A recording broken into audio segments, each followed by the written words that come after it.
Kisah horor Ladang Tebu.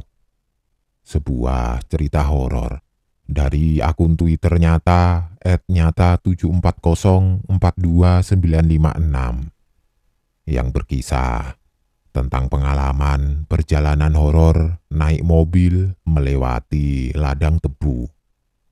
Akan segera Mimin bawakan buat kalian semua. Semoga kalian terhibur dan suka dengan cerita kali ini. Teruslah tersenyum, karena satu senyum hangat nan tulus bernilai 1000 kebaikan.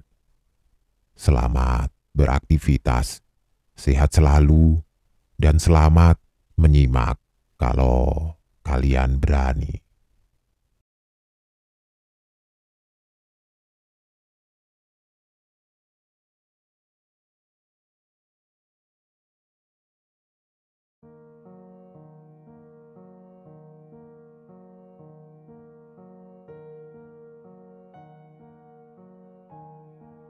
Waktu itu 2006.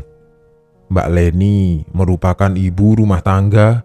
Dia mempunyai anak lelaki yang saat itu baru berumur 2 tahun bernama Louis Paskah. Sementara suaminya bernama Mas Wanda. Dia merupakan abdi negara di salah satu instansi pemerintah. Jam telah menunjukkan angka 10 malam. Agenda meeting akhirnya usai setelah seharian berkutat pada pembahasan rencana kerja yang tiada berakhir. Mas Wanda bergegas pulang untuk menjemput anak dan istrinya yang dititipkan di rumah mertuanya. Kuda roda 4 miliknya dipacu dengan kencang seolah menembus angin malam yang mulai menggerogoti tubuh. Dengan sebatang rokok kretek sebagai penghangat dinginnya malam itu. Dan baru di sekitar jam 11 malam Mas Wanda tiba di lokasi. Semula Mbak Leni sudah meminta agar mereka menginap saja di rumah orang tuanya. Namun sang suami menolak karena ada dokumen yang pada saat itu berada di rumah dan besok harus diserahkan ke kantor. Dengan berat hati di jam setengah 12, setelah berpamitan mereka pun bersiap pulang. Jarak yang harus mereka tempuh kurang lebih 2 jam perjalanan. Dan untuk menuju ke rumah tersebut, rute terdekat dengan melewati jalan ladang tebu yang dulu terkenal akan pembantaian berpuluh wanita. Iya, seseorang yang berniat menyempurnakan ilmu hitam dengan cara menumbalkan wanita. Yang belum tahu kisah ini, silahkan searching saja di Google mengenai sosok yang bernama Dukun AS. Tidak ada yang aneh di awal perjalanan mereka. Louis saat itu tertidur di pangkuan Mbak Lena, sementara suami fokus mengemudikan mobil di tengah keadaan hujan gerimis.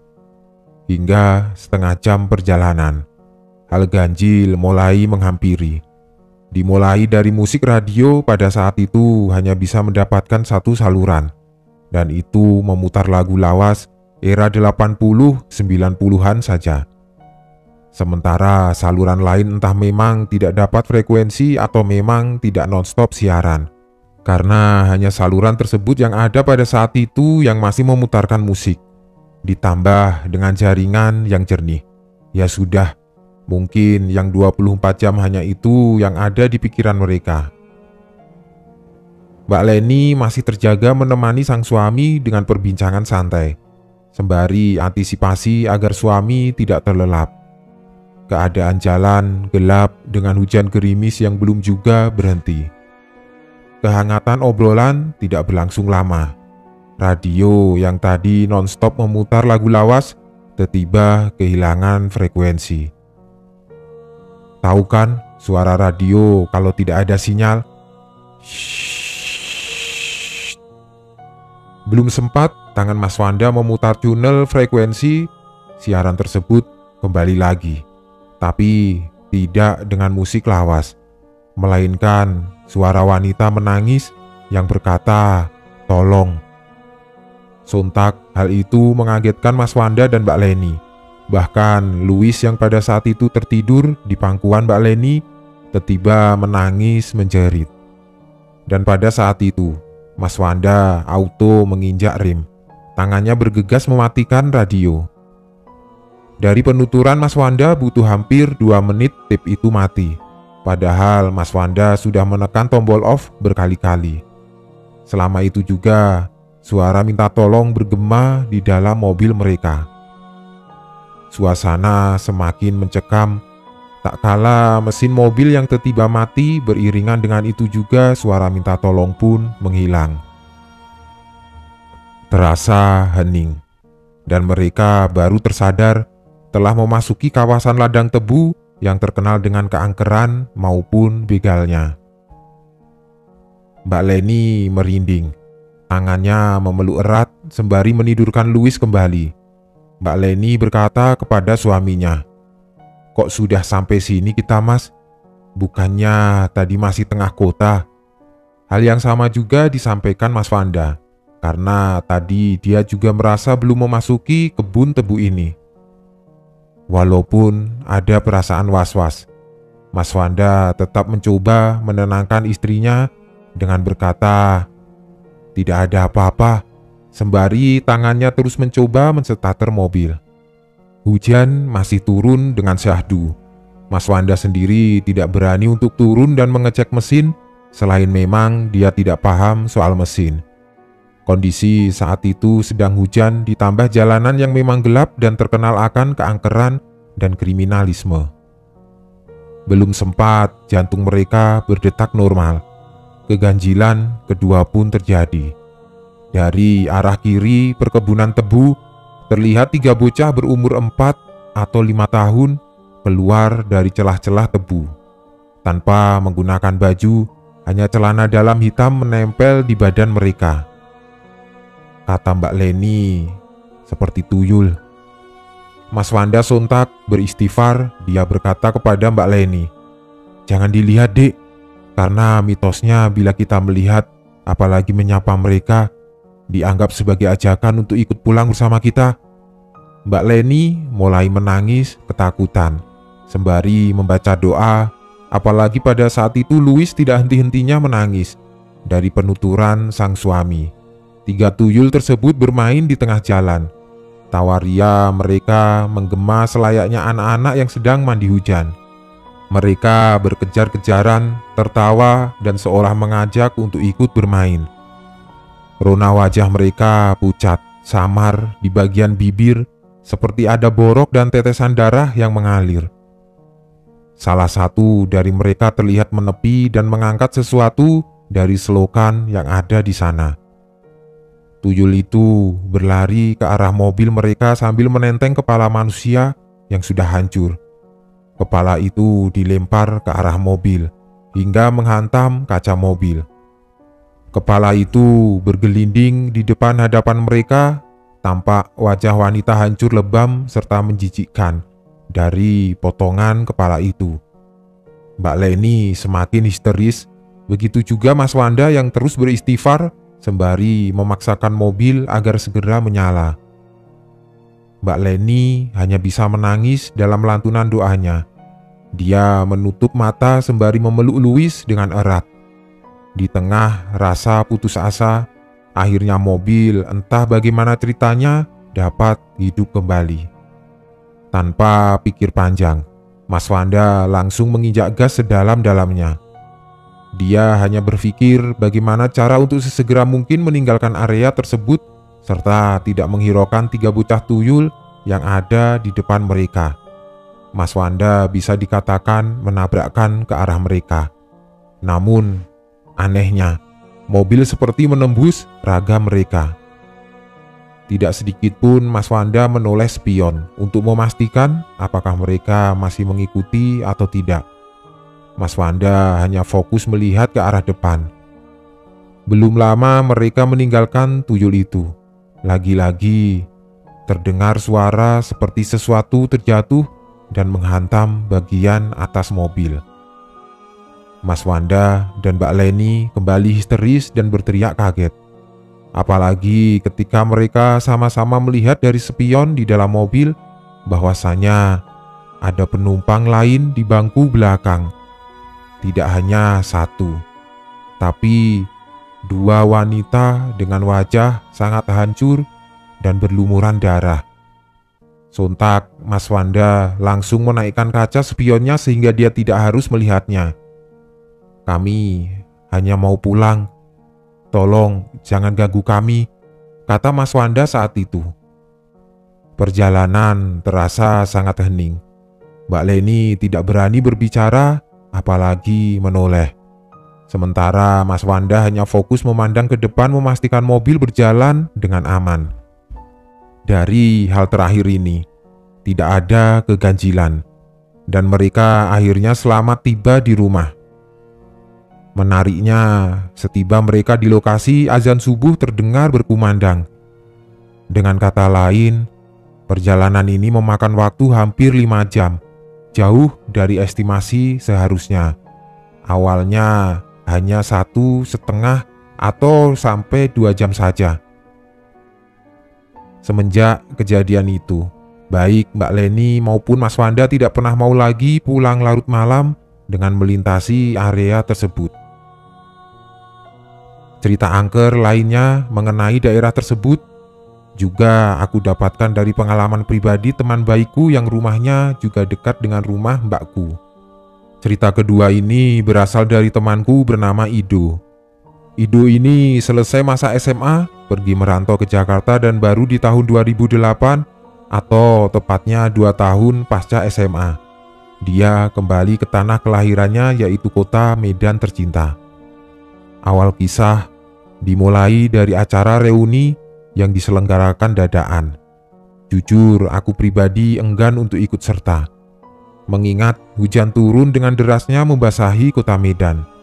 Namun karena bujuk rayu salah satu teman akrabku, sebut saja Darto, yang sudah bersusah payah hujan-hujanan untuk menjemput dan menjanjikan tawaran yang sulit untuk ditolak, akhirnya aku ikut serta dalam acara itu. Singkat cerita, reuni berakhir kurang lebih di jam 10 malam. Jam telah menunjukkan 10 malam, kami pun membubarkan diri seiring dengan mau tutupnya resto tempat kami bernaung. Entah apa yang ada di pikiran Darto. Sedari dia datang menjemput, raut wajahnya terlihat muram, seperti sedang ada masalah besar dan perlu teman untuk sharing pikiran. "Duk, kita nginap rumah bosmu saja ya. Besok kan Minggu. Kangen aku sama suasana di sana," katanya kepadaku. "Sudah kayak orang gila kesana malam-malam, Dar," jawabku. "Sudahlah, gak apa-apa. Kamu kan udah jarang balik ke Medan. Pusing aku, pingin menyendiri dulu otakku," katanya memohon. "Gaya sekali, sudah seperti bapak-bapak. Banyak masalah kulihat hidupmu," ucapku dengan logat Batak yang kental. Walaupun aku sempat menolak, namun permintaan Darto tetap kuiyakan. Tanpa panjang kali lebar, kami akhirnya kembali memacu kuda besi itu. Sedikit kisah tentang rumah ini. Semasa SMA, kami jadikan basecamp kumpul di akhir pekan. Lokasi rumah ini masih terpelosok dan asri. Bila kita menggunakan angkutan umum, lokasi berada tepat di habisnya jalan beraspal. Awal jalan rusak sampai tahun 2008. Dan yang pasti salah satu akses untuk menuju ke sana ialah melewati ladang tebu yang hits akan peristiwa Dukun AS. Kondisi jalan terpantau aman dan lancar, apalagi mengingat tempat tersebut sering dikunjungi sehingga membuat kami paham dengan rute tercepat menuju ke TKP. Estimasi perjalanan sekitar 1 sampai 1,5 jam dari tempat kami berada sekarang. Motor dipacu dengan kekuatan full, ditemani rintik hujan yang turun membasahi kami secara perlahan, di mana malam itu seperti menampakkan sisi lain. Jam baru menunjukkan pukul 10 lewat, tapi jalanan sudah sangat sepi. Mengingat ini malam minggu, tentu sudah ada yang salah, begitu pikirku. Namun, lagi-lagi Darto berhasil memberikan argumen yang dapat diterima akal sehat. Lagi hujan, malas orang pacaran. Kamu apa-apa kok setan, katanya sembari ketawa terhadap ucapanku. Kurang lebih 40 menit perjalanan, kami mulai memasuki area sepi. Padahal ini belum melintasi kebun tebu. Rumah warga hanya terlihat satu-satu. Selebihnya hamparan padi dan bunyi jangkrik yang menemani sunyinya malam itu. Dan selama itu juga kami tidak berpapasan dengan pengendara lain. Penerangan jalan yang biasanya memadai pada saat itu total gelap. Kami hanya mengandalkan penerangan motor dan hal ini pun sudah kusampaikan. Lagi-lagi Darto bisa mematahkan perkataanku. Kamu tahu sendiri, Medan mati lampu tiap hari. Paling bergilir di sini kena malam, katanya lagi. Oke, dapat diterima akal sehat. Tapi kenapa jalannya agak aneh, Dar? Kayak tidak biasa, tanyaku serius kali ini. Mendengar itu, sontak Darto juga merasakan hal sama. Iya ya, katanya. Slow lah, katanya seraya mencairkan suasana. Motor terus dipacu. Perjalanan terasa lama, jam pun sudah mendekati setengah 12. Darto menghentikan motornya. Rokok dulu yuk, katanya. Aku tidak menjawab perkataannya dan mengambil sebatang rokok yang disodorkan Darto. Keadaan itu hening, karena kami sama-sama menyadari sedang berputar berkali-kali di area yang sama. Duk, merasa aneh nggak? Tiba-tiba Darto membuka obrolan. Kenapa? Takut kamu? Kataku kini membalas. Takut? Masa Mama Ginting percik-cik? Katanya kepadaku. Bahasa Karo yang artinya penakut. Tapi aku tahu bahwa Darto memang sudah terlihat panik. Hanya saja teman baikku yang satu ini memang harga dirinya sangat tinggi. Malah Darto kembali sesumbar. Kalau nanti kita ketemu setan, aku bilang sama setannya, kalau aku ini cucunya, apakah dia tidak mengenalku? Tawa kami pecah di malam itu, tapi lelucuan itu ternyata harus kami bayar mahal. Tiba-tiba kabut atau asap atau apalah itu muncul dari arah depan kami, menutupi seluruh jalan yang ada. Bahkan lampu motor pun tidak dapat menerangi jalan tersebut. Kabut itu menuju ke kami. Wajah Darto seketika pucat, begitu juga aku. Putar balik, teriakku. Kali ini Darto tidak membantah dan langsung memutar balik. Aku langsung duduk dan enggan menoleh ke belakang. Namun sialnya, pandangan di depan langsung meruntuhkan nyali kami. Entah bagaimana ceritanya, kami berada di area pekuburan. Darto sampai tidak memiliki kekuatan untuk mengegas motornya. Tangannya terlihat kaku. Sedikit jitakan terpaksa aku layangkan ke kepalanya untuk menyadarkannya. Gas, Dar, cepat, teriakku. Kali ini tidak ada perlawanan. Dia menuruti perintahku. Dengan mengikuti tanda jalan, kami berhasil keluar dari area pemakaman. Setelah berhasil kembali ke jalan yang benar, sekitar 3 km dari lokasi tadi, kami sempat mengetem di salah satu warung kopi pinggir jalan. Keadaan warung terlihat lumayan ramai. Ada yang asik mengobrol dan di sudut lainnya 2 orang pria baya bermain catur. Bang, mandinya 2 ya, kataku. Mandi atau manis dingin, es teh manis, prokem Medan saat itu. Wajah Darto masih terlihat syok. Begitu pula denganku. Kami menenangkan pikiran sejenak dengan menghisap rokok dalam-dalam. 1, 2, dan 3 batang dalam sekejap telah kami habiskan. Dan anehnya minuman yang kami pesan tidak kunjung datang. Bang, mandinya mana? Pintaku kembali. Tetap tidak ada jawaban. Bahkan yang membuat kejadian kian horor, sang pemilik telah melayani pembeli baru dan seolah tidak menganggap kami ada. Darto dan aku kini memiliki perasaan yang sama. Apalagi sedari tadi tidak ada satu pengunjung yang melirik atau membalas tegur sapa kami. "Sudah, cabut saja yuk," katanya, yang langsung aku iakan dengan segera. Untuk warung ini juga menjadi misteri tersendiri bagiku sampai hari ini. Karena keesokan harinya, kami sempat melihat warung ini dan bersantai sejenak di sana. Warung ini 100% real. Tapi entah kenapa pada saat kejadian itu keberadaan kami seperti tidak terasa oleh mereka. Kembali ke cerita. Jalan yang kami lalui sudah benar dan kami sudah hafal akan rute ini. Tapi nyatanya rute ini menjadi kisah horor penutup pada saat itu. Jam menunjukkan 1:30 subuh. Hujan rintik awet, bak diberi formalin.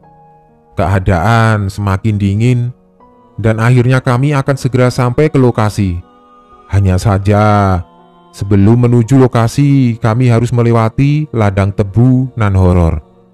Tiada lagi pembahasan horor dan rasa sok jagoan yang terucap.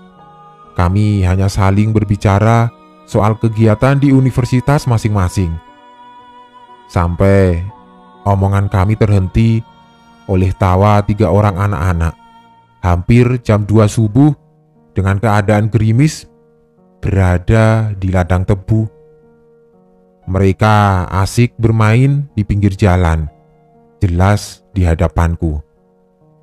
"Dar," kataku mulai berbicara, "doa saja Dok, ntar lewat gak usah lihat belakang dan jangan lihat ke arah mereka ya," kata Darto kepadaku.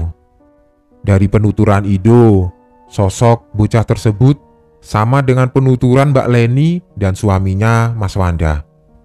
Walaupun rasa was-was mendera, setidaknya aku mengetahui bukan hanya mataku yang melihat kejadian itu. Akhirnya kami melewati ketiga bocah itu dan benar saja, walau hanya sepintas wajah bocah itu terlihat sangat pucat. Bibir mereka terlihat sangat merah, seperti ada darah yang menetes di bibir. Dan tawa mereka sungguh membuat bulu kuduk kami merinding, khas suara setan di film horor. Selang beberapa menit, akhirnya kami melewati ladang tebu dan di jam 2:30 kami sampai ke rumah itu. "Duk, tahu nggak tadi di kuburan?" kata Darto langsung tanpa basa-basi berkata kepadaku. "Kenapa Dar?" tanyaku kembali. "Di salah satu makam tadi, kutengok almarhum kakekku. Wajahnya seperti marah kali ke aku," kata Darto dengan wajah yang masih terlihat pucat. "Ah, sudahlah, lupakan," kataku sembari menyodorkan minuman dan 2 bungkus rokok yang sudah kami persiapkan sebelum menuju ke sini. Untuk cerita mengenai warung yang didatangi Darto dan Ido, keesokan harinya mereka pulang dan sempat mampir ngopi di situ. Keadaan pada saat itu siang hari sekitar jam 1 dan tidak ada yang aneh, di mana mereka dilayani oleh si empunya. Namun dari penuturan pemilik warung, dia buka hanya sampai jam 8 malam dan tidak pernah buka 24 jam. Sontak bulu kuduk Ido dan Darto merinding, karena kemarin sekitar jam 2-an warung ini buka dan ramai pengunjung. Lalu, siapa orang-orang semalam?